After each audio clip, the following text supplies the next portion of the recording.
No, so just prime. Yes. Okay, so the K. One. At the bottom, that's the K fund. That wasn't okay. So That's actually not too bad. What are you gonna? Jesus. Double mistake. Double mistake.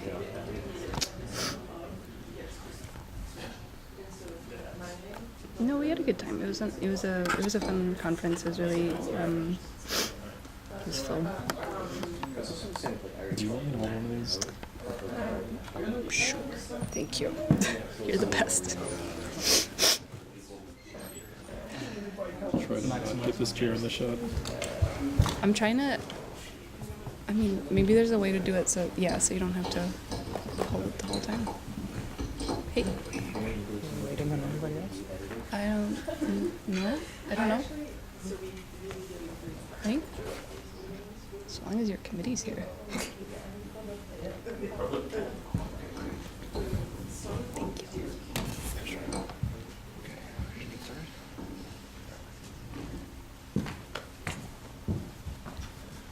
Okay, welcome everybody. We're here for the Ph.D. thesis defense of Victor Buza.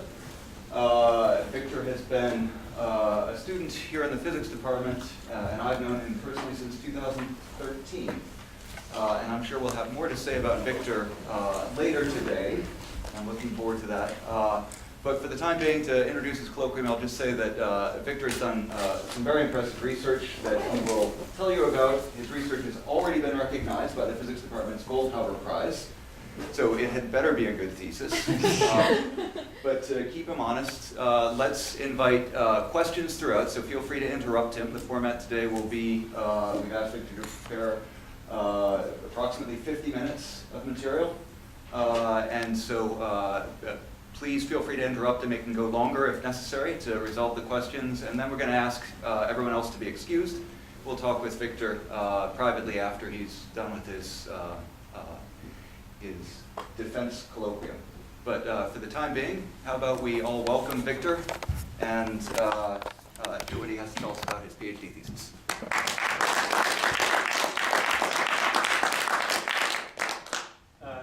Thank you, John. So I will begin, as is customary, with a set of acknowledgements. In particular, I'd like to first acknowledge my committee, which is John Kovac, my PhD advisor, Corey Borkin, and Doug Finkbeiner. Thanks to Doug for stepping in at the last minute when Chris couldn't make it, and thanks to Chris for being on my qualifying exam committee and for his advice throughout the years. I'd like to thank Lisa Cachabado, who's there in the back, and Jacob Barandes. Both have been extremely helpful throughout my PhD, and I put up with my pestering them with all sorts of questions. I'd like to thank my Bicep Keck collaborators. The Bicep Keck is a big collaboration with members across many different institutions, and I would like to give special thanks to John Kovac and Clem Reich, who are the main PIs that I have worked with throughout my PhD, and also a special thanks to Colin Bischoff, who was a postdoc here when I joined the group and is a faculty member now at the University of Cincinnati. And he has helped me grow tremendously through the years that we overlapped here at Harvard. And of course, I'd like to thank the Harvard group, Harvard CMB group here, including Irene, who's not featured in this photo, and it's surprisingly hard to find online. To not find a picture of her online. In addition to that, I'd also like to thank my CMBS4 collaborators. CMBS4 is an even bigger collaboration of many groups, with special thanks to the many people from the groups that I have directly worked with, and particularly the people mentioned there below. Throughout the years, this is a culmination of a long journey. Hopefully it's just a chapter of the journey. But throughout the years, I've had the privilege to work with some great advisors in and some great men, and in particular, starting with Jonathan Maps, when I joined University of Minnesota, when I first came to the US, he believed in me enough to allow me to take classes that they didn't regularly allow people to take, and allow me to demonstrate my abilities so that I could transfer to a school like MIT, where I had the privilege of learning cosmology from some of the best people. And in particular, I worked quite a bit with Max Stegmark, and then later in my undergrad with Alan Guth for a brief stint. They have both been instrumental in me pursuing a PhD and me pursuing cosmology as a field in my PhD, which brings us to now, where I would like to thank John for being really the best advisor I could have hoped for. I am very grateful for having the opportunity to learn from him and his ability to think clearly and state science clearly, and most importantly, for the particular method in which he practices science, which is a very honest and unique and raw way, and for that I'm really grateful to have been his student.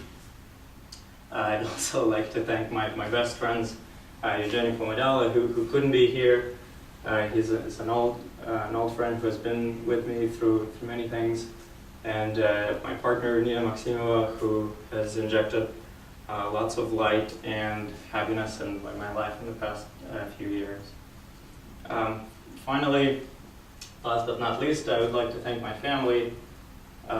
They've all been very supportive throughout my journey, and in particular, I would like to thank my mom, without whom I wouldn't have been able to get as far as I have.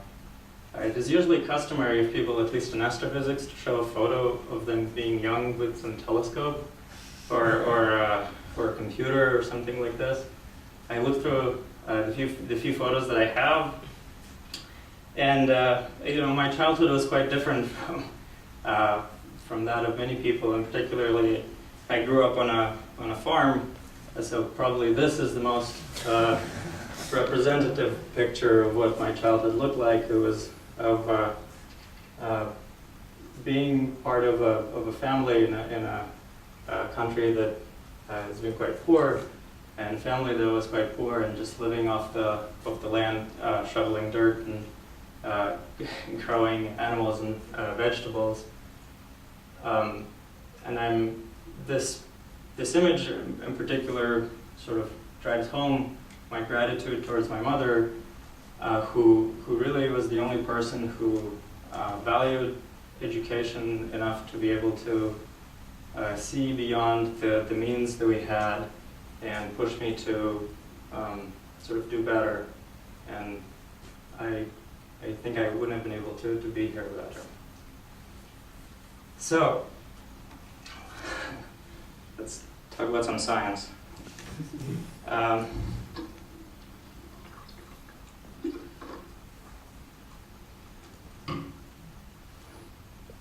So as John mentioned, the structure of this talk is mostly public. In particular, I've decided to split it into three parts. The first part is mostly one that's sort of geared towards a more public audience, in which I'll try to give a more thorough introduction of modern cosmology, inflation, and the CMB.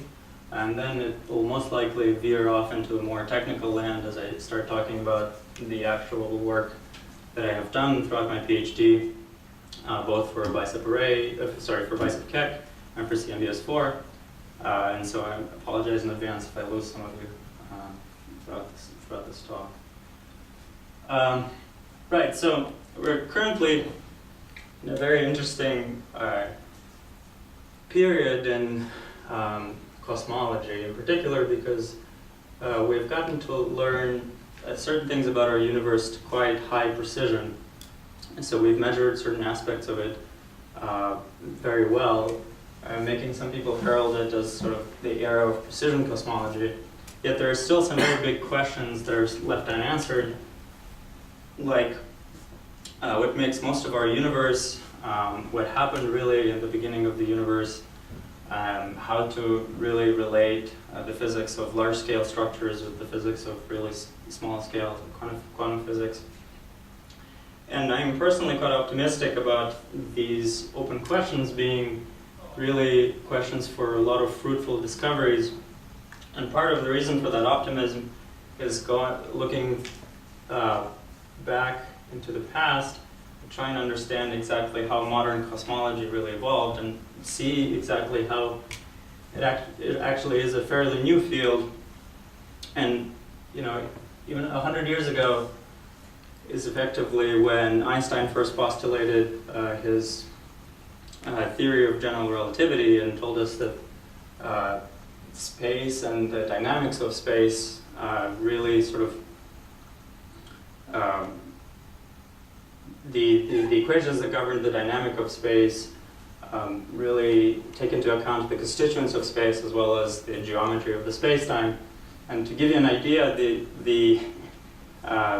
at that particular time, the most sort of heralded idea of the beginning of the universe was that of the steady-state universe, in which the universe was postulated to have existed for a while and had been quite static. And also, the Milky Way was really sort of the extent of the universe that we knew. Even though we had observed other galaxies, we didn't really know that there were other galaxies until further in the 1920s, and really expanded how much we knew about the universe.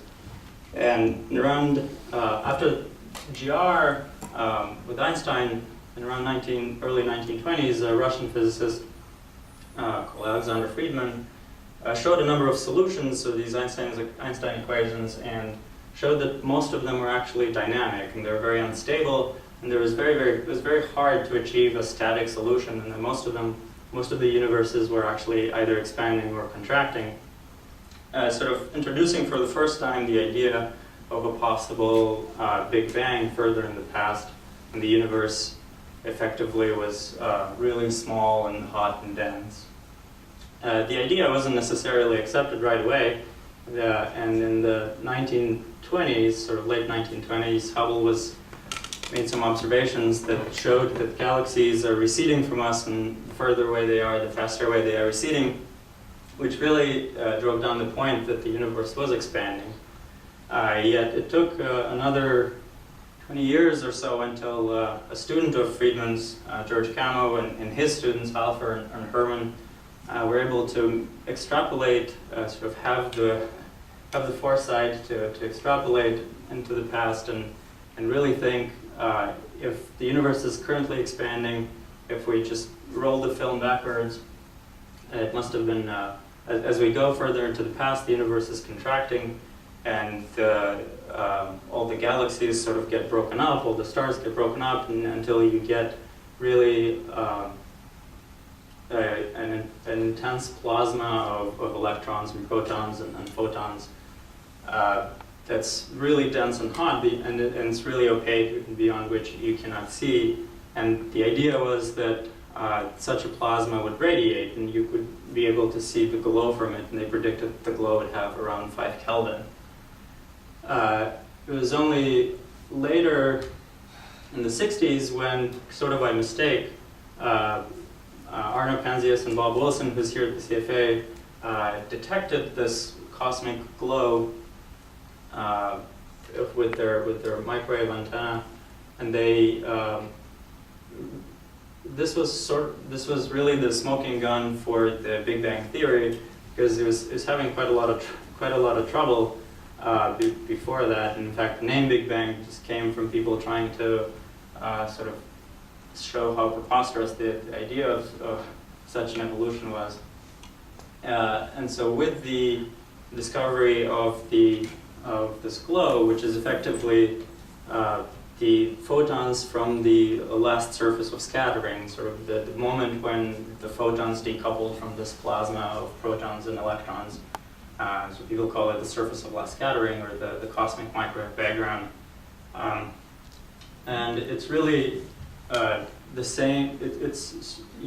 No matter in which direction you look, the further back in time you look, it is the further back in distance that you look, and you cannot, at some point you reach a particular, you reach this surface beyond which you cannot see, and this occurs around 400,000 years after the beginning of the universe. So this is basically an illustration of what Bob Wilson and Arno Penzias observed, which is really a uniform signal across the sky with roughly 3 Kelvin. But we even then people knew that there must be more to this story, because we couldn't have had a snapshot of the early universe be completely uniform, because we know that currently the universe is pretty clumpy. It has galaxies, and we live here, and so there must have been some inhomogeneities to this particular picture. And so it took about 3 decades, I think, of technological developments as well as a methodology development for COBE to finally measure these anisotropies in the temperature map of the CMB. And then further, the field exploded with many instruments going after measuring the CMB, with 2 notable ones being the Deluy and Planck satellites, that further here illustrates the sort of distance that we've managed to cover in such a short time to get to effectively this picture now compared to this one, where we are able to really see all the fluctuations in the CMB and see how uniform it is to 1 part in roughly 100,000. And this particular image also allows us to really tease out a lot of really interesting information about the universe. In particular, one way to tease out information from this map is to form what people call power spectra, which is effectively looking at particular sizes, angular sizes on the sky, and summing up the power in those particular sizes, and looking at the cumulative power over these particular angular scales. And so this was the power spectrum. So this is power with angle, or if you would like, multipole, which is an inverse quantity of angle, that shows the power of this particular temperature map. You'll notice that there's a lot of features in this map, and in particular these peaks are acoustic peaks as sound waves travel through the plasma and before the CMB gets decoupled. And so this particular peak, this first peak, is, as you can see, is roughly around 1 degree, and really corresponds to effectively how much time, the size of the patch that it took light. The CMB happened around 400,000 years old. When the universe was around 400,000 years old, it took light this many light years to effectively make patches that are 1 degree currently on the sky. So patches of 1 degree currently on the sky represent patches that it took light 400,000 years to travel back when the CMB was decoupling. And these features are actually full of information themselves. In particular, the location of this peak, as I said, it depends on the size of particular blobs on the sky, and these ones change with how the universe is curved. So we learned from Einstein that the universe can be curved in many ways. In particular, it can be an open, flat, or closed universe. And if you had a universe in which a triangle would add up to more than 180 degrees, you'd effectively see these spots blown up, and you would get this particular spectrum shift towards larger angles. And if you had a space that's closed, it would sort of squeeze these patches, and it would shift this spectrum to the right. So the location of this really tells us about how flat or curved our universe is. And the height of the peaks tell us the energy density of the universe. In particular, it tells us that regular matter is really not enough to produce these height peaks. That there exists other matter. In particular, there exists dark matter, which sort of is required to arrive at the clumpiness that we currently see. That if you just take regular matter and gravity, you cannot, and regular evolution of the universe, you cannot get the structures that we currently see. And so you need something like dark matter to get the clumpiness that we currently see. In addition to that, even that's not enough, and you need an extra component to get these particular height peaks, which people call dark energy, and really it composes roughly 70% of the energy density in the universe. So these, all of these parameters that I'm describing, you can calculate theoretically what type of power spectra you expect them to give, and you can compare them to the measurements of the temperature power spectrum, and you can really fit for all of these aspects of the universe. To break some of these degeneracies, so parameter degeneracies occur.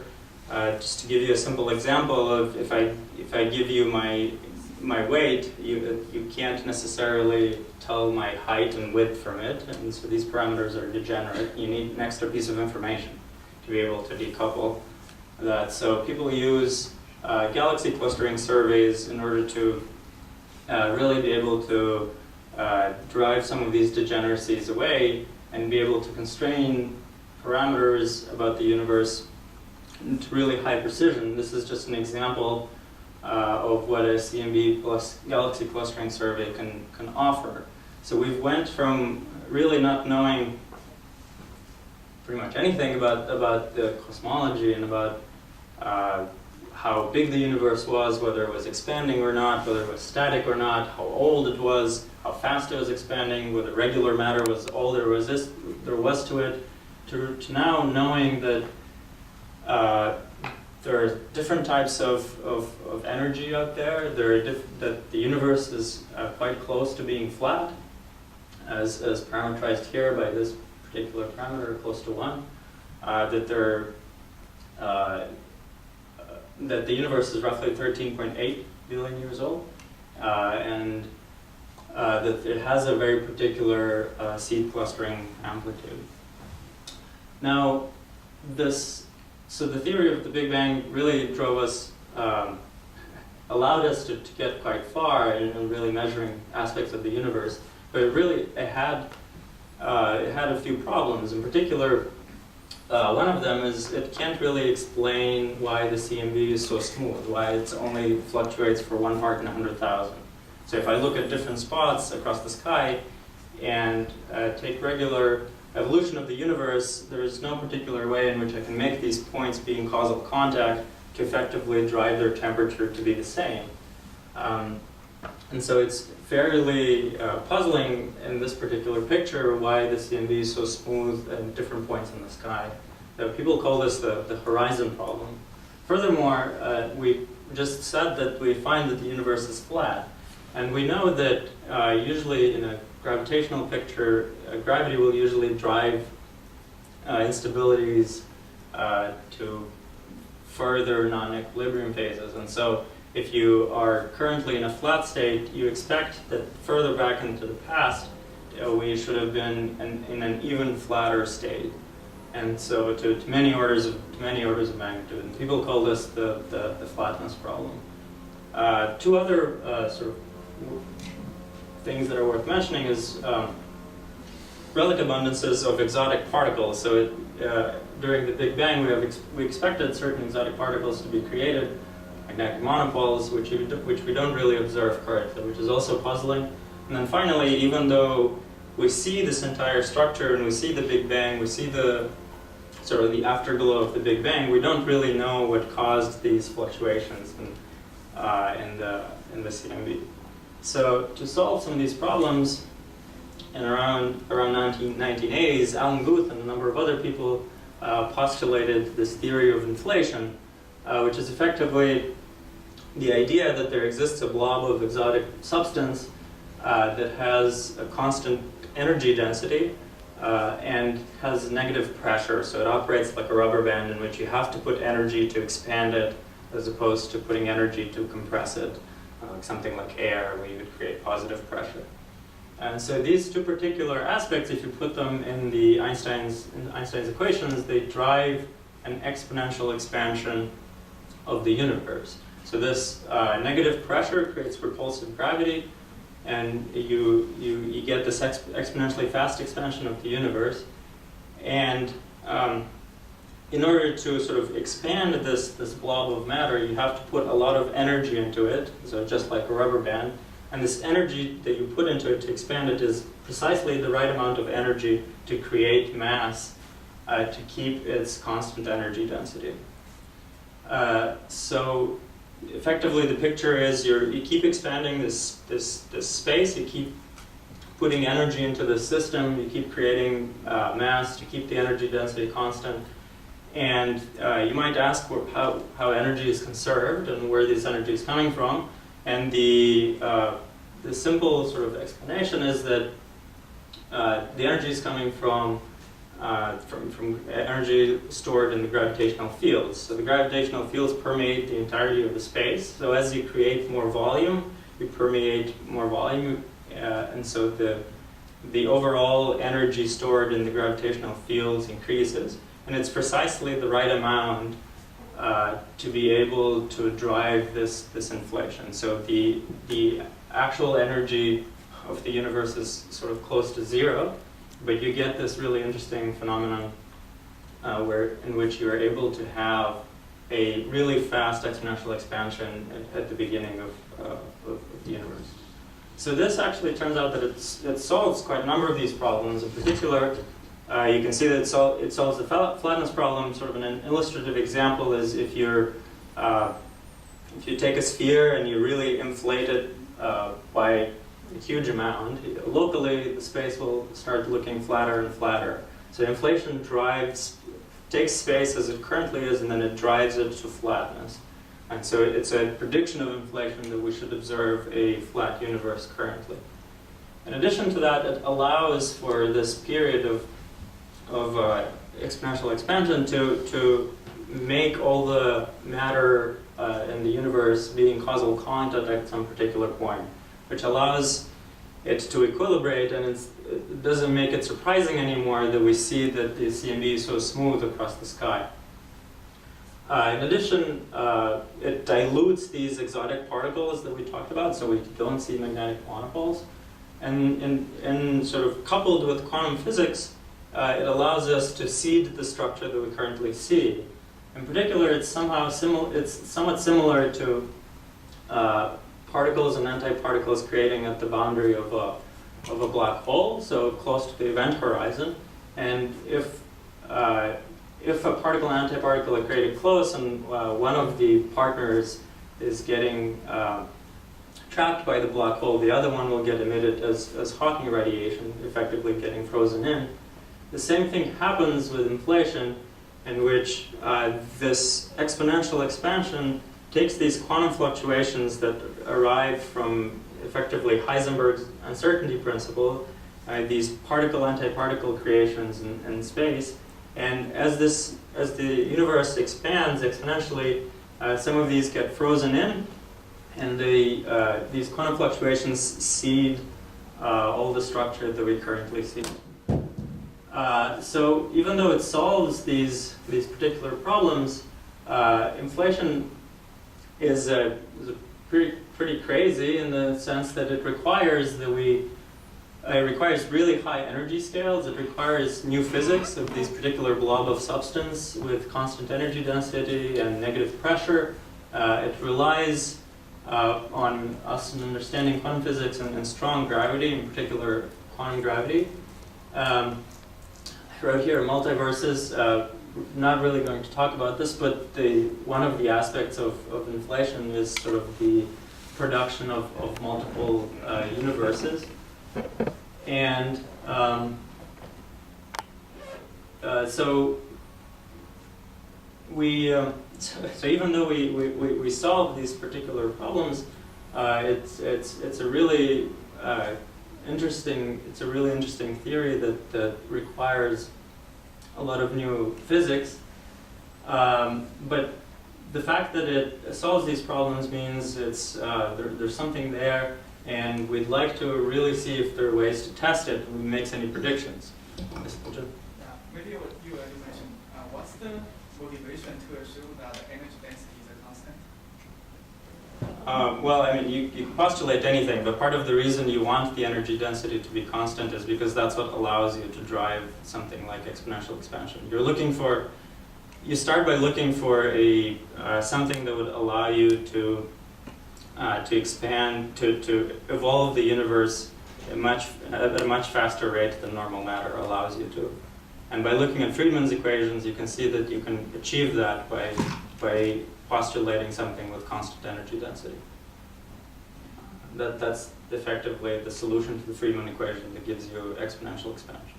But if I have an increasing energy density, what happens? Well, I think that can satisfy that equation too, but then you start running into problems about where to get that energy from, right?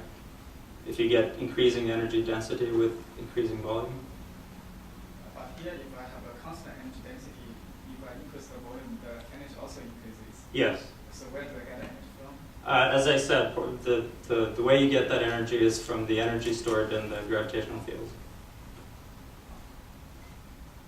It's the precise amount with the opposite sign.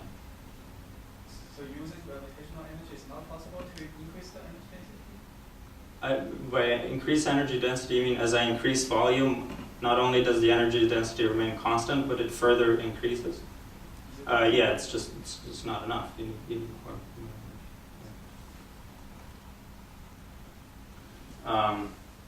Right. So I mean, usually energy density goes down with regular matter or with radiation, right? So even having constant energy density is pretty weird. So just one problem. If the energy density is not constant, but it decreases very slowly, Right. does that drive inflation?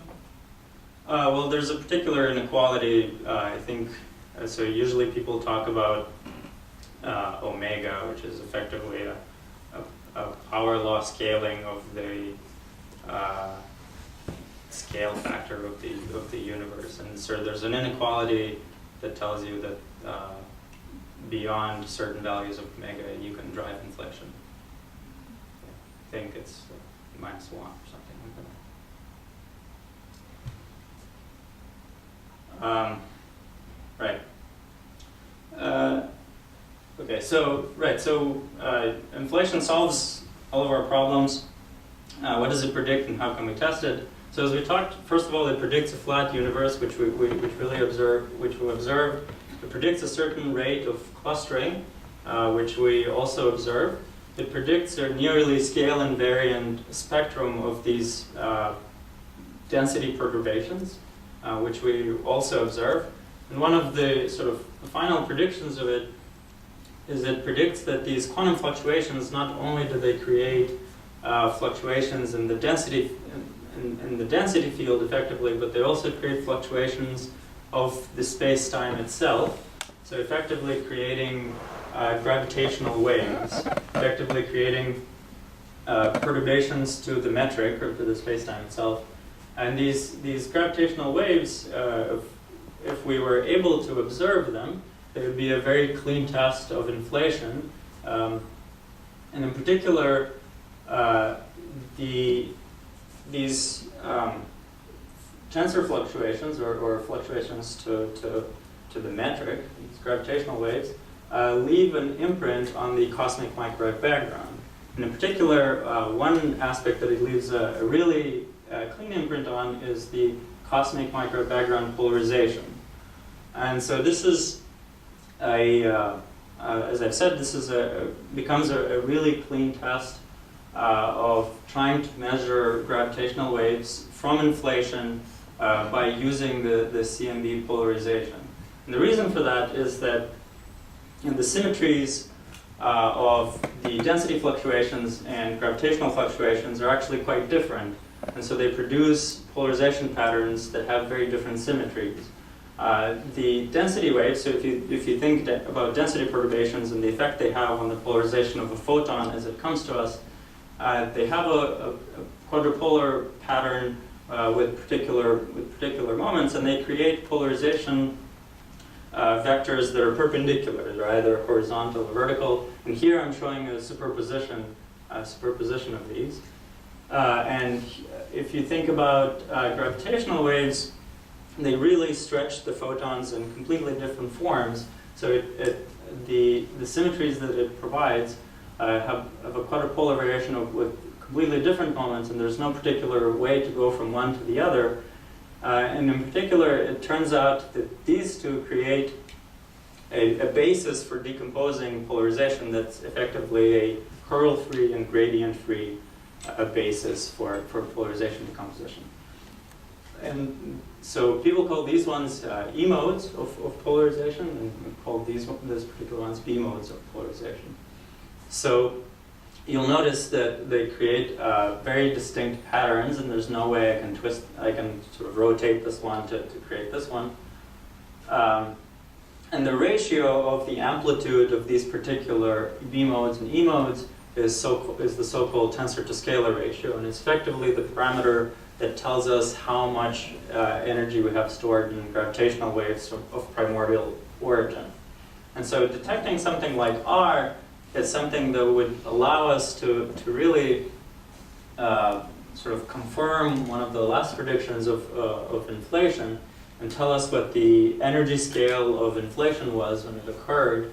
It can also tell us, give us a really unique window into the early universe, sort of not just stopping at the opaque CMB around 400,000 years old, but go further back in time to roughly when the universe was 10 to the minus 36 seconds old, when inflation is believed to have occurred.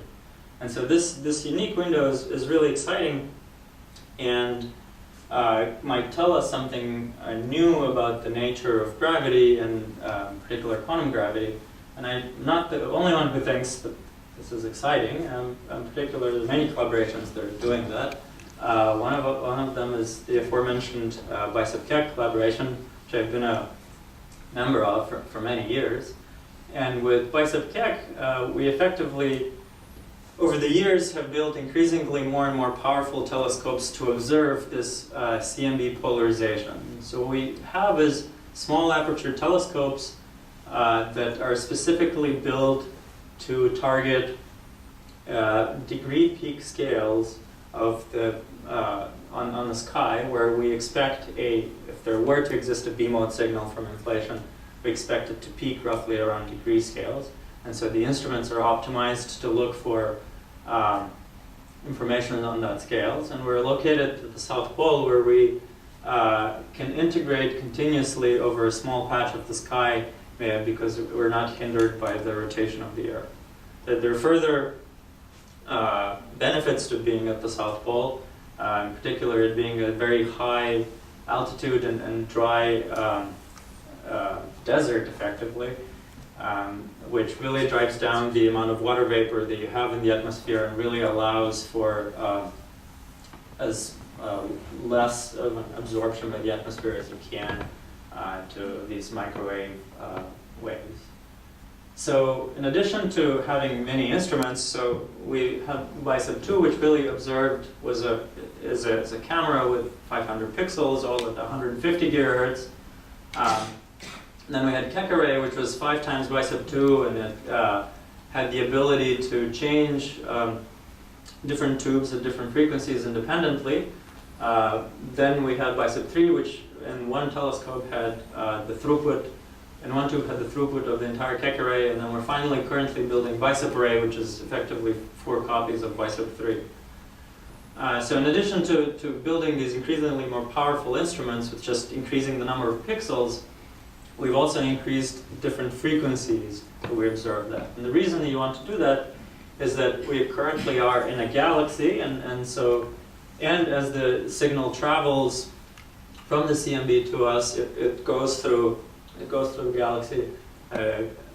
And so if you were to have signals in the galaxy that produced polarization that mimicked this particular signal, you'd want to know.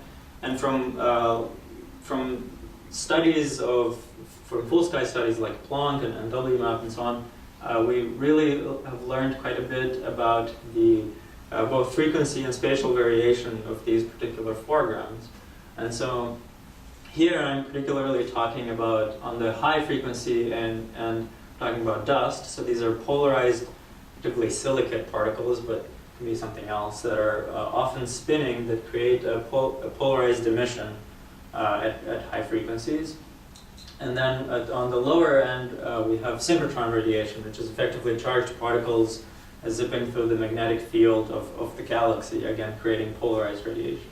So we want to be able to measure the CME polarization at many different frequencies, so that we might be able to decouple these foregrounds from a possible gravitational wave signal.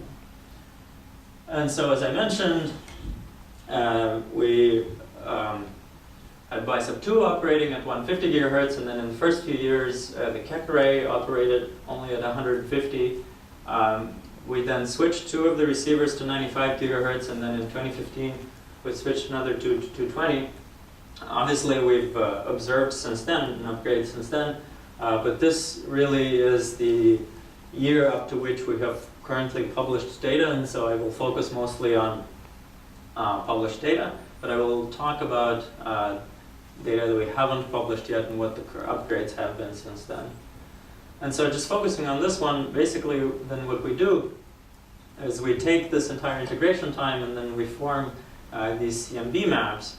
And so on the left column we have the signal, so this is the temperature signal of the CMB, and then these ones are Q and U Stokes parameters, which are effectively just a different basis of decomposing polarization.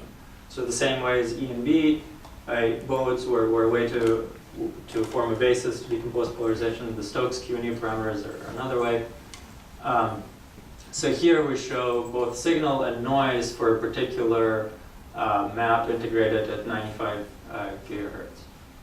And so we'll flip through the maps that we currently have, and you will notice partly, so this is 95, 150, 220, and you will notice if you focus on the signal side, particular temperature, it's easy to see that it really traces the same structure, and save for beam effects, so these different frequencies have different beams, and so some might look smoother than the other ones. And of course the noise is quite different at these different frequencies because we've integrated over different amounts of time. And so these 3 maps are currently the deepest polarization CMB maps out there at 3 different frequencies. And so in addition to using our own maps, we also use maps available from satellites such as Planck or WMAP, who really have information at higher frequencies and lower frequencies than we do, allowing us to decouple some of these foregrounds. So we take all of these maps and then we either correlate them with themselves, forming power spectra. In particular, in this case, they're called autospectra because you're correlating the map with itself, or you form cross spectra, which is effectively pairwise. You try all the possible pairs of correlating different maps to look for common structure in these maps. And so this is what this wall of spectra looks like. It's not particularly informative, except to say that this is what all of our data looks like. When you take all the maps that we have, correlate them with all the maps available from Planck and some WMAP, and so these are the band powers that you get. So these is power spectra with power summed in particular windows of multiples. So the question then becomes, given this particular data, how do you decouple a possible gravitational wave signal from signals of galactic origin? And this is something that I've spent a significant time building. And it's effectively this, what we call our multi-component, multi-frequency likelihood framework. This is a schematic of it. And it's effectively a framework that allows us to take these real data, have a theoretical model for what we expect the universe to be, and then sample this parameter space in order to find the best fit model. So I'll go through these quickly. As we talked about, you form auto and cross spectra at different frequencies. You can do that both for E modes and B modes. Then you form simulations. You can form a set of common signal simulations, so you have the same skies for all different experiments, and you observe them as if you have observed them with your instrument. And then you also form independent noise simulations for each different experiment, and some of them are publicly available, and other ones, for our own experiments, we form by taking different chunks of data and randomly flipping signs to effectively subtract the signal out and just to leave the noise. And so we use these simulations to effectively allow us to talk about the statistical power of this data set. So it's as if we have observed 500 different universes, or observed one universe 500 different times. So it's not really going to tell you exactly the noise of that one realization of the universe that you've observed, but it's going to tell you the ensemble of possible realizations and what the statistical constraining power of your data set is. So we use these simulations to form a band power covariance matrix. So because we have these independently, we form these covariance matrices independently. So we have signal, noise, noise, and we can form a covariance matrix for just one set of simulations, and then because we keep track of all of these, we can rescale this covariance matrix to any theory model, so any type of signal model. So we don't have to regenerate these simulations, which can be quite expensive. In addition to that, when we form it, we also have the freedom to zero out particular elements of the covariance matrix that we expect to be zero in the limit of infinite numbers of simulations, or a particular noise of certain experiments to be uncorrelated. So we really reduce the noise in our data set by cleaning some of these elements out. So this is it's a busy slide, but it's really quite simple. We have a model, as we've said. There's a particular number of parameters describing the behavior of dust, and this comes from, again, full sky studies from Plug, for instance. And so dust is modeled as a modified black body and frequency, and it's modeled as a power law and multiple space, so spatial distribution. And then synchrotron is modeled as a power law both in frequency and in multiple space. And then we have a correlated component for if you imagine that somehow these phorons align with the magnetic field of the galaxy, you can have a correlated component between them. So we have this correlated component. And then of course we have the CMB components, or the green ones, in which we have a possible tensor component. And then we have this component, which I haven't talked about, but it's called a CMB lensing, but it's effectively a procedure in which, as the CMB travels to us, it gets deflected by galaxy clusters or other structure in the universe. And so you can imagine that these perfectly if you remember, this perfectly radial E mode gets distorted in some form, and so some of these E modes get distorted into B modes. So by this gravitational lensing. And so if people currently are working on methods to remove some of this signal by using really exquisite maps of the CMB at high resolution to be able to measure the distribution of the mass in the universe and really be able to retrace some of these deflections that the CMB photons took and undeflect them. So this particular procedure is called delensing, and people are actively working on making it work. But if it works, you can effectively remove some of this signal that you know the expectation value of. So with this particular model in mind, then we add some extra prior information on some of these parameters from studies such as Planck and WMAP. And then finally, we sample this parameter space using a particular likelihood evaluation, and short of doing a full pixel-pixel likelihood or something that's really expensive, you want to find if there are particular approximations that can really speed up this sampling process. And so personally, in our own group, we cannot use a sort of most vanilla Gaussian determinant likelihood because we observe a small patch of sky, and so at some of, especially at for some of these degree scale modes or large scale modes, there are only a limited number of these modes that we observe in our patch.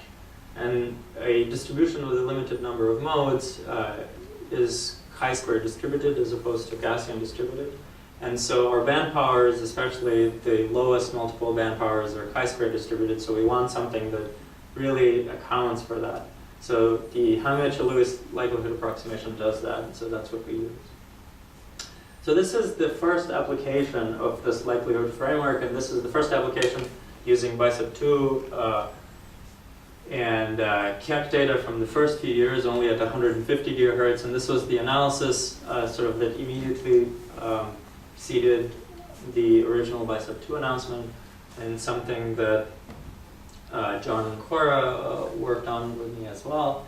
And this only uses, so only information at 150 gigahertz plus a couple bands from Planck, and the sampled space is restricted to only a few dimensions. So here we're just showing R and the dust amplitude, and we're also sampling over the spectral index of dust, not shown here. And so we take this multidimensional likelihood and marginalize it over to one-dimensional likelihoods. So here you'll see it's effectively a probability distribution of a posterior, if you will, that tells you what the most likely position of this R distribution is.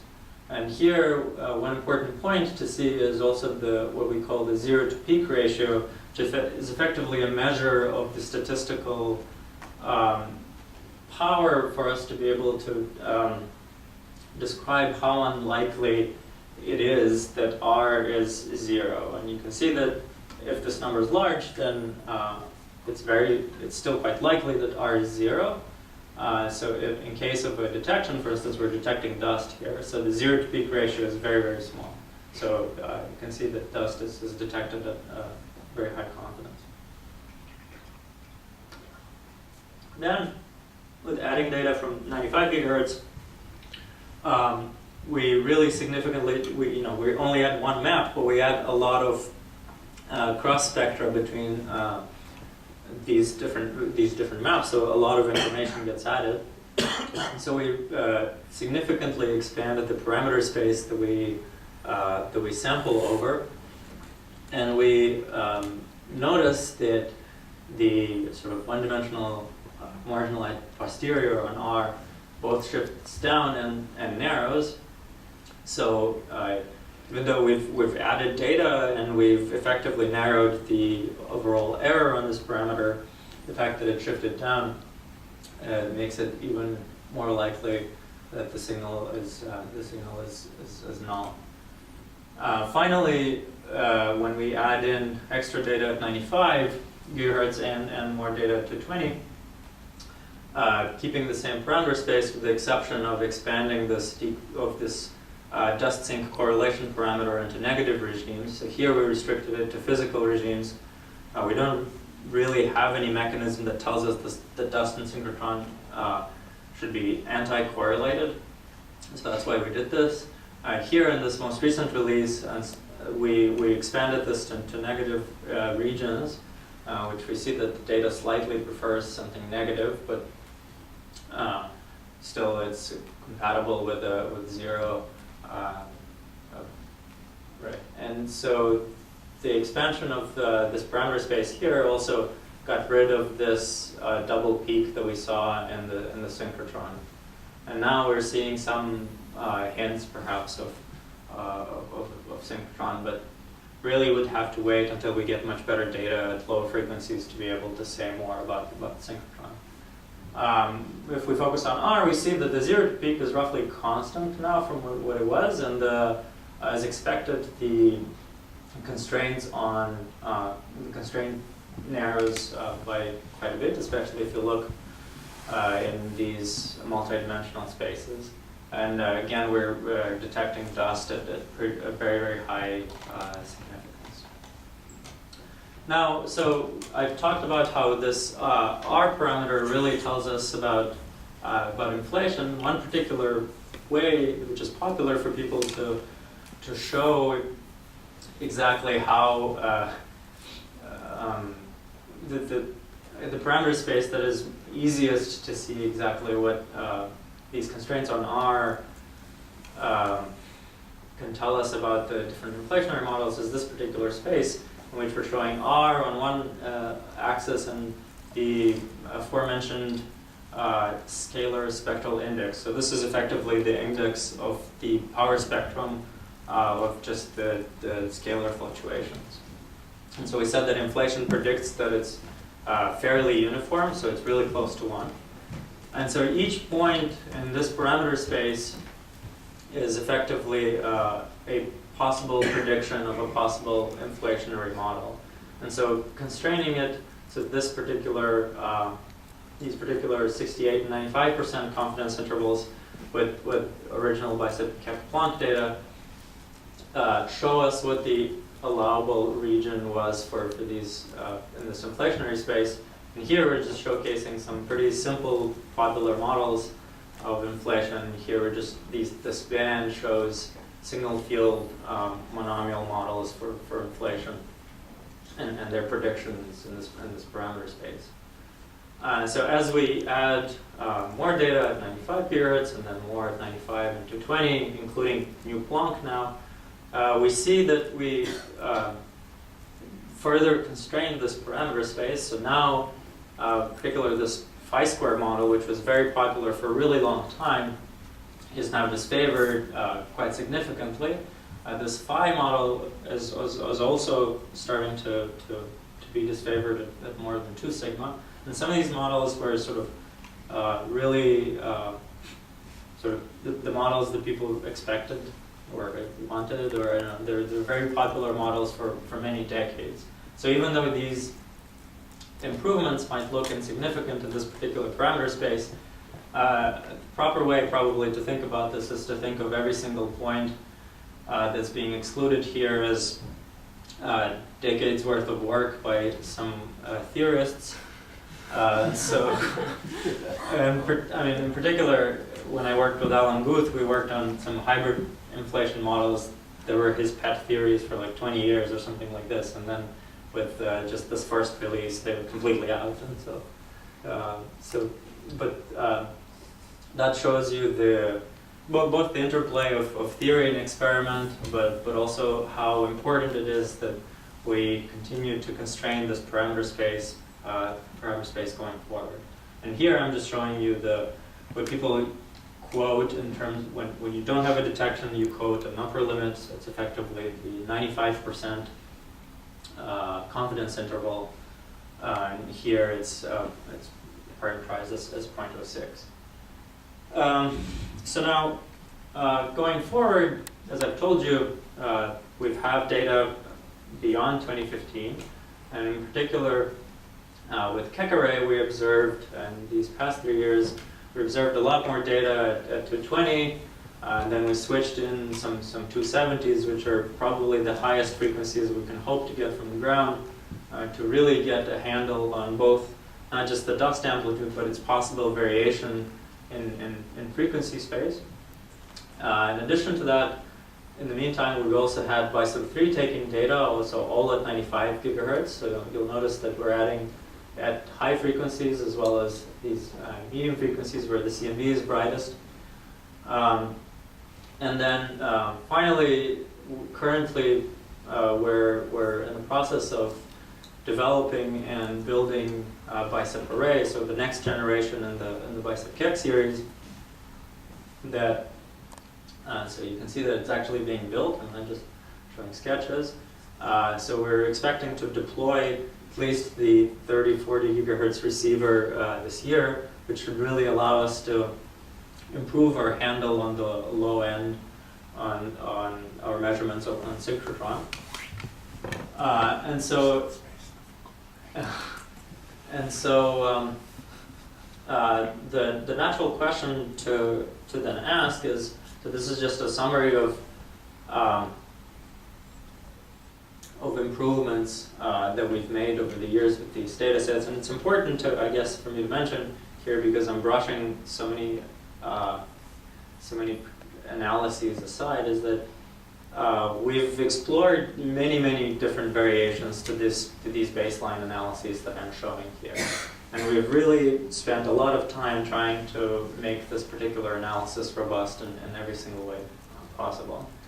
And at the time when these 3 different data releases were sort of published, with this latest one being published this last fall, these are the tightest upper limits on R that we currently have. So these, at the time of their publishing, were the best constraints. These ones as well, and these are the current best constraints on primordial gravitational waves that we currently have. And so we expect this to keep being true with the addition of all of this data. So the natural question to ask then is, how much better do we expect to get? So in particular, how constraining do we expect to be on the error on R? So this brings me to sort of the last part of my talk, which is the idea that this question of, if you want to build future experiments, what do you forecast your future science reach to be? And so this question, every single collaboration, experimental collaboration, certainly every single CMB collaboration has been faced with this problem. And it's been quite hard to forecast pretty accurately. Over the years, but we're currently in a very interesting position in which we have all of this data that I just showed you. So if we can somehow take this data that we already have and use this achieved performance to really drive our understanding of how well we expect our experiments to perform, to forecast into the future, and really ask, sort of under these particular assumptions with this on-Skype data, how well do we really expect to do with future experiments, both in the bicep Keck series as well as just in the future of the CMB. So this enterprise is a huge enterprise in general in the world. It's the idea of forecasting. And effectively, an important mathematical concept introduced here is what people call the Fisher formalism. It's effectively quite simple, is you just take a Gaussian likelihood where sigma is the covariance matrix, is the data, mu are the expectation values given a particular model. And you just ask what the curvature of the log likelihood is in this parameter space. So the curvature of the log likelihood effectively tells you how constraining your data set is. And so here, you'll notice that after some algebra, this does not depend on the data, and it better not, because we don't know what the data is going to look like in the future. But it gives us a possible way to look at, given a particular model, if we think the universe might look a particular way, so given a particular model, and the covariance matrix that's based on what we expect our data sets to achieve, you can form this Fisher matrix, or effectively this quantity that tells you what the constraining power on some of these parameters will be. So it doesn't tell you the mean of the parameters because it can't, but it tells you the sigma on the parameters. So I developed this, I took a likelihood framework, effectively, I'm going to coin the term, Fisherized it, where effectively what's changed is now we don't have the real band powers, so we don't have the real data, we don't know exactly what's going to happen. Instead we have these model derivatives, so we add them here. And then we also add nominal instrument specifications, where effectively is for whatever future experiment you might want, how many detectors it might have, what frequencies it would operate, what the beam of these instruments would be, and so on. The rest of it stays the same. And so by taking these simulations that we've made of our full data sets, we're effectively using full bicep-Keck spectra that are based on years of achieved performance. So these include automatically all real-world inefficiencies that are really hard to model a priori. And this is part of the reason that forecasts have struggled, not just in CMB, is that it's very difficult to know what will go wrong in your experiment, or what will underperform, or what some of the hits will be. And so by using these achieved performances, we're able to kind of circumvent that, and we don't have to model anything. We're simply assuming that we will be able to do just as well as we currently have done. So all of these effects that are kind of mentioned here, they're already folded into this framework. Then we start with a particular model. As I said, in order to make predictions, you want to tell the code what the universe might look like. And so we start with the maximum likelihood model of a most recent bicep-Keck analysis, which is a fairly good approximation to, or good assumption to make going forward. As I said, we pick a number of instrument specifications, and then with all of these achieved inputs, as well as nominal inputs in this visual model, we're able to rescale the bicep-Keck performance to effectively create new bands of this new future experiment that are scaled based on these detector sensitivities, but effectively are the only assumption that is made here is that the instruments will perform, or detector per detector, the instruments will perform at least as well as bicep-Keck has. So there's no ideality assumed here. And we do the same with the covariance matrix, in particular the signal-signal and signal-noise gets rescaled by whatever particular model we choose, and then the noise-noise and signal-noise gets rescaled based on whatever noise properties we want for that we obtain from scaling achieved bicep-Keck performances to future detector count. We have so right now we're roughly here. We have our same model as we've used for bicep-Keck, so it's the same parameters that we're constraining.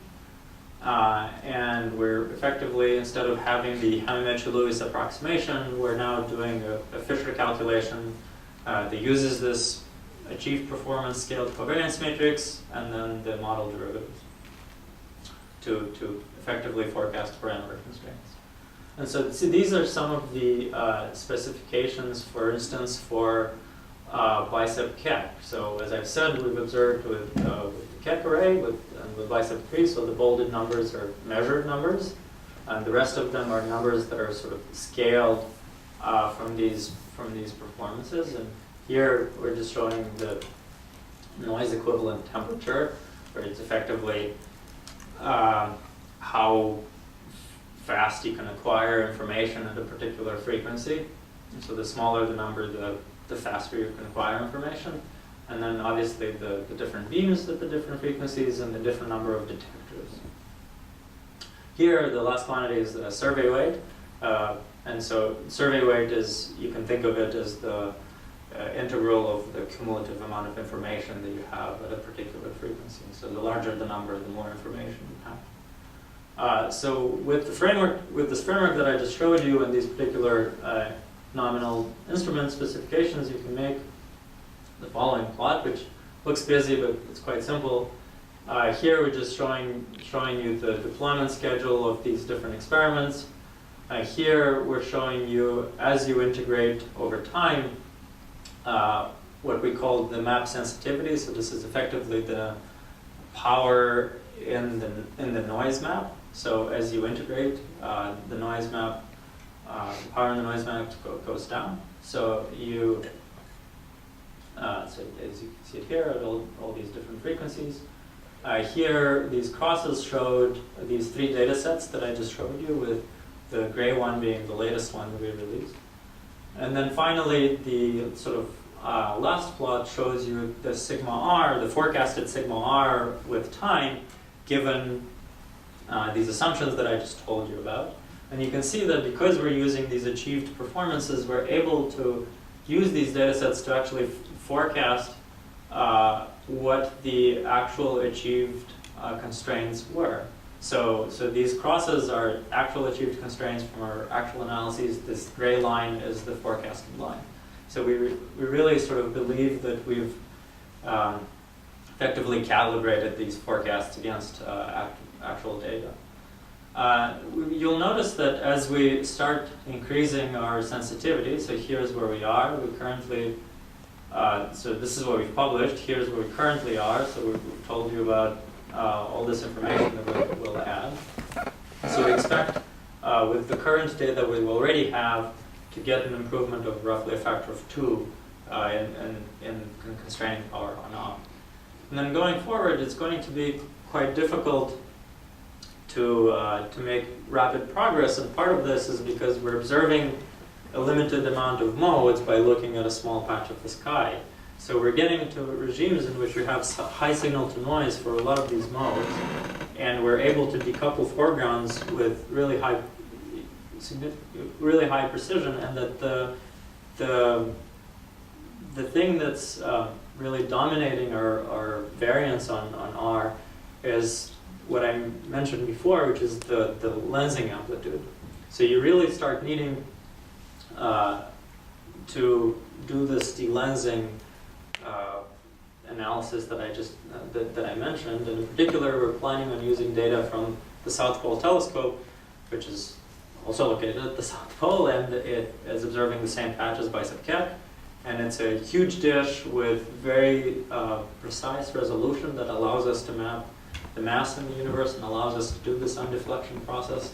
And so we expect that by the end of 2023, we should get roughly in this regime where we expect to have a sigma R that's maybe 2 to 3, 10 to the minus 3. So it's an order of magnitude improvement from where we currently are. So I've showed you that plot on the R and S plane, in which I said that every point in there is decades worth of work from theorists. And an order of magnitude on that plot is an incredible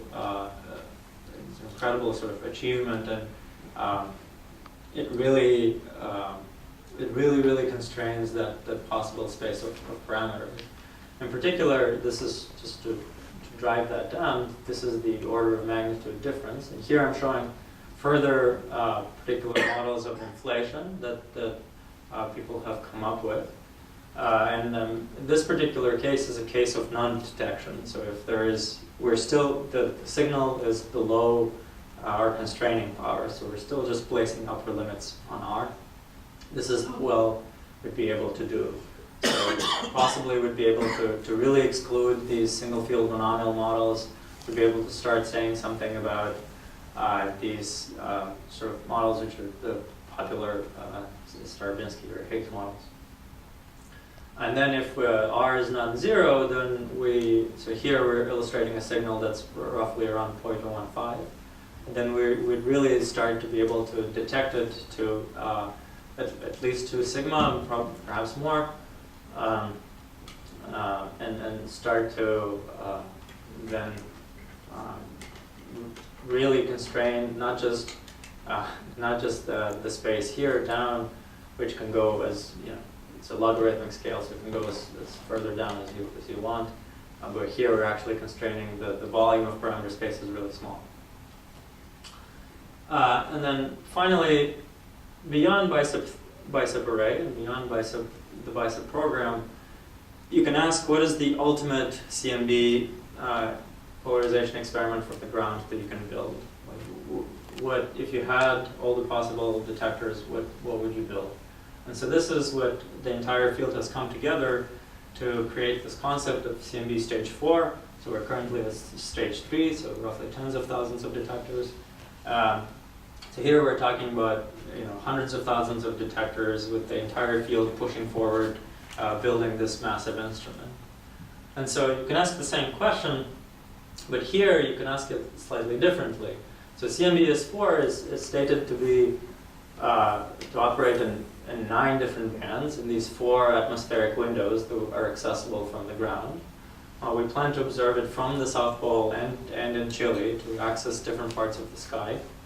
And we're planning roughly half of the effort to go towards a dedicated effort on a small patch of sky to measure primordial B modes. So with both instruments, small aperture instruments at degree scales, so something like bicep Keck, and arc-minute scale instruments like SPT or ACT to remove some of these lensing B modes.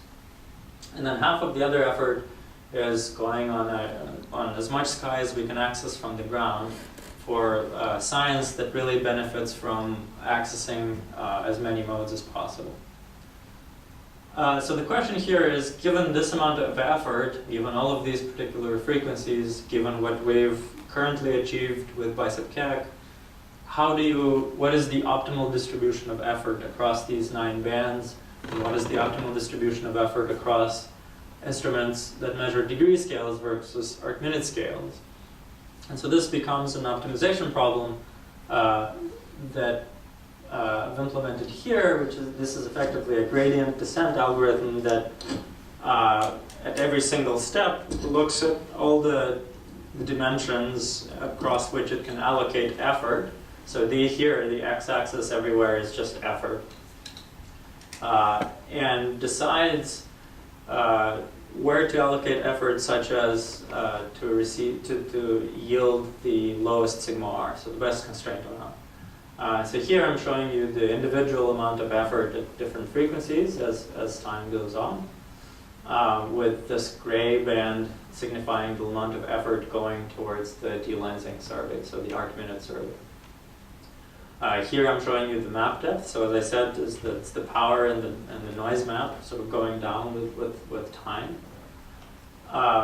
Here I'm showing you the so-called RMS lensing residual. So it's the lensing residual in the map that you need to achieve in order to, with this amount of effort, in order to get these particular sigma r's.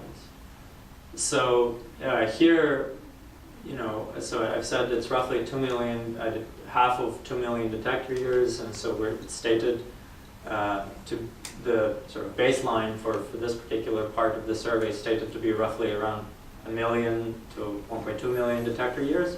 So around this level, we expect sigma r to be 5 to 7, 10 to the minus 4.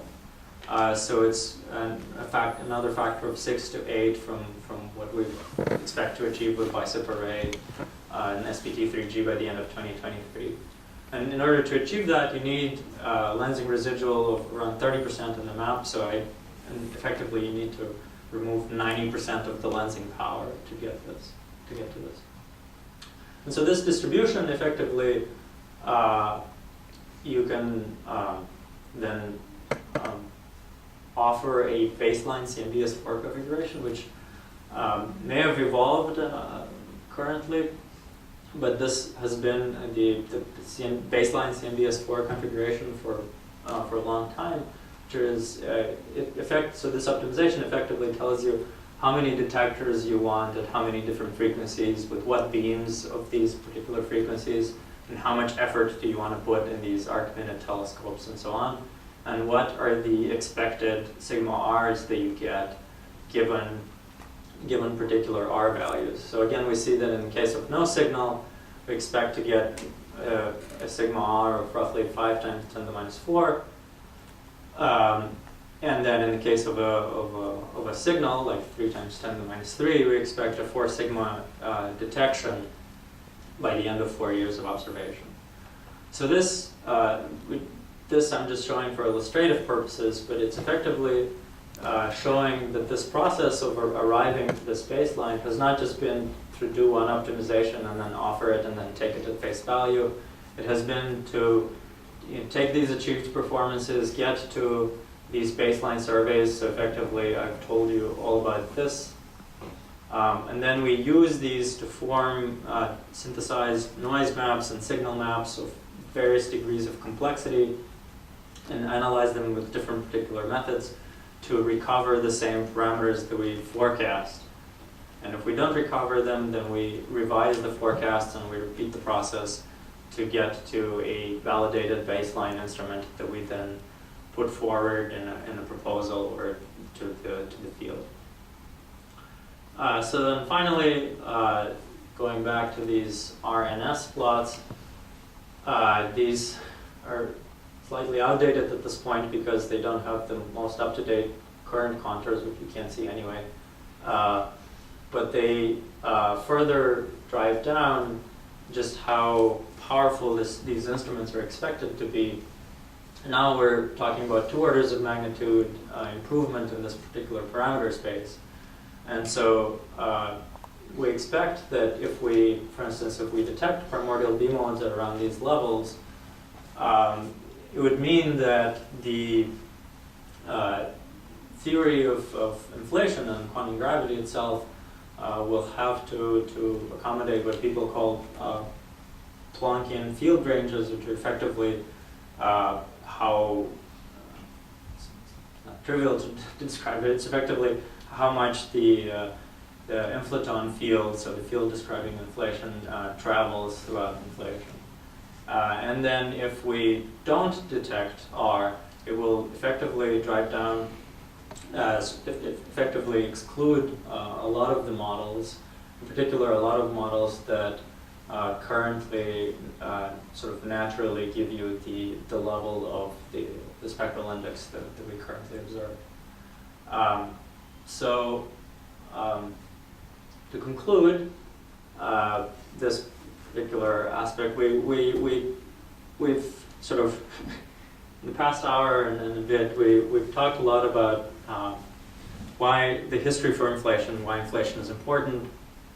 We've talked a lot about the predictions for inflation and how we can constrain it, what problems it can solve, what types of mechanisms drive inflation, and a lot of experimental effort to detect these primordial gravitational waves, which can allow us a really unique window into the early universe.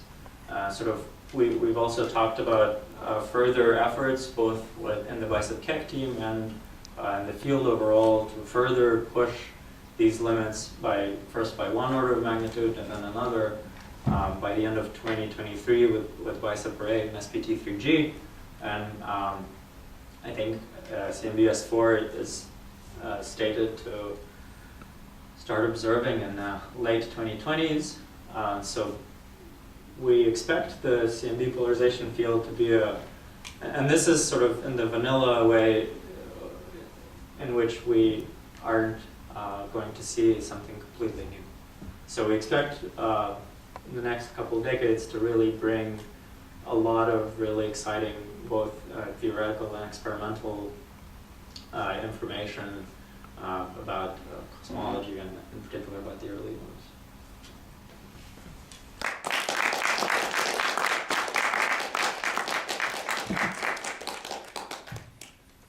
Okay, any questions from the public? Would it be a pain to ask you to go back to your multi-component likelihood slide that lists all the 14 parameters? Sure, yeah. Yeah.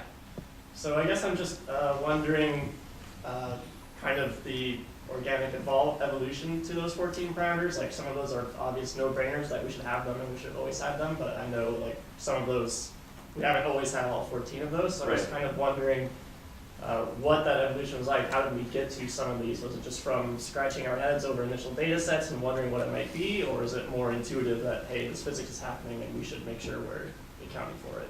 I think there's a combination of both. A lot of this, I think, came from the release of the Planck data. So something like, for instance, the EE to BB ratio for dust and synchrotron.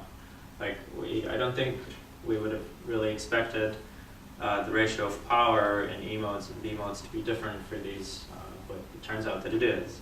And so including something like this then became mandatory when analyzing EE data. The actual parameterization of dust and synchrotron was also sort of again, we sort of took them from Planck and held them out. Then these parameters, so adding a synchrotron dust spatial correlation parameter happened because, again, by intuition here, because we expect that it might occur, that it's physically possible for this to be true. Then these synchrotron and dust frequency decorrelation parameters, as you know, I mean, we didn't always have them, and they again were added from partly intuitive reasoning that it's possible that dust and synchrotron don't behave as well over these huge regions that we're extrapolating over, and that they decorrelate to some degree. And it's, in particular in the past few years, there's been these papers, both from Planck and external people, that were saying that first that they detected decorrelation and that they didn't. And so it became clear that even though large studies over the entire sky are important, at the end of the day what we want to do is add these parameters and measure them in our own field. So add our own data, measure them in our own field, so that effectively we get a robust measurement of our parameter. And part of this multi-component code, this also has been to create it in a sort of modular form in which you can add parameters in the future, which we have done since then.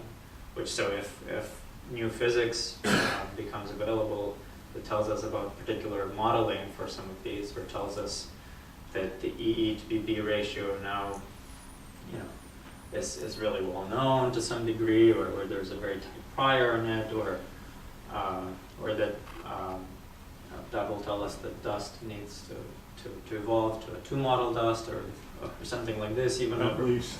even exactly even over the frequency range that we care about. So yeah, so all of those can continue. So that kind of naturally goes to my follow-up question, which is for stuff like BK18, bicep array, and S4, is there something not on this list that you foresee that we might want to start thinking about, or is this pretty comprehensive as is? In terms of parametrization, it really depends. Like we might, it's a significant amount of data that we're adding, so we might look at it and we might actually see that I don't know, we might detect decorrelation and to a high degree, and in that case it will be very model dependent on decorrelation. So we might consider changing the models of decorrelation for our foregrounds.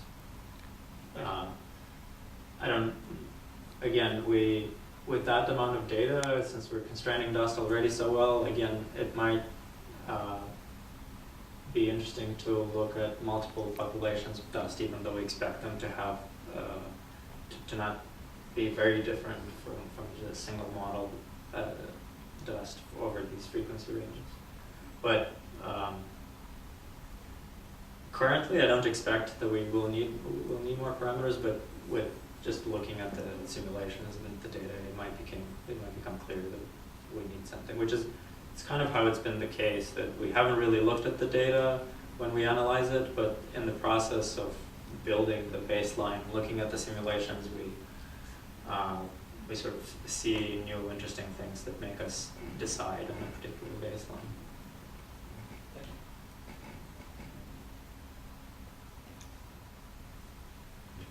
So not every CMB experiment has this kind of framework. Can you explain to somebody who's not an expert like me, what are the advantages of this approach versus like map-based approaches and disadvantages? Right, so as you said, this is a particular method that uses spectra. So a big advantage of using spectra is that it's very fast. You're really compressing the data from a map that has many pixels to something that just has a few data points. So it's a huge compression of data, and so you're able to really quickly sort of derive an analysis and look at some of these results. it's also really flexible in this particular kind of modeling, in which you can model based on spectra, as opposed to if you're looking at map-based algorithms. Now you have to talk about models in each pixel and in particular patch sizes, and so in addition to sort of different kind of modeling, you're also introducing more parameters by trying to constrain not over the entire map, but in particular pixels. The advantages of having a map-based algorithm is that it really takes into account all the different variations across the pixels in this map. It doesn't compress information. It's possible that some of these assumptions that we've made about the spectral variation or the spatial variation of dust and synchrotron actually fails at some particular point, right? And in that case, you'll want to actively work with the correlation structures in the maps themselves and then tease the signal. So I think going forward for CMBS4, for instance, it's possible that maybe even for bicep Keck, we'll want to always have two methods, one that's map-based and one that's spectral-based, to kind of cross-validate and be able to, I don't think if one detects anything, I don't think anyone is going to just trust one method. I think people will want to see multiple analysis methods to see them. And then the other thing is, so we've considered a map, we actually did a map-based analysis for the original bicep Keck Planck analysis. And it turns out that it wasn't as powerful as this one, in particular because map-based analyses suffer from, like if one of your maps is really noisy, then you're injecting this extra noise in your parameter estimation. So if you get to maps now that are sort of optimally weighted, or you the noise in them is roughly equivalent or something like this, then you might you asymptote to the same level of constraining power as a power spectrum analysis. So you're not really injecting that noise. But I'm not sure if we're currently in that regime. We certainly weren't at that point a few years ago. Okay, do the committee members have any questions that they'd like to ask before we go to private session? Okay, well then I'd suggest at this point, if you've got no objections, we'll excuse the public.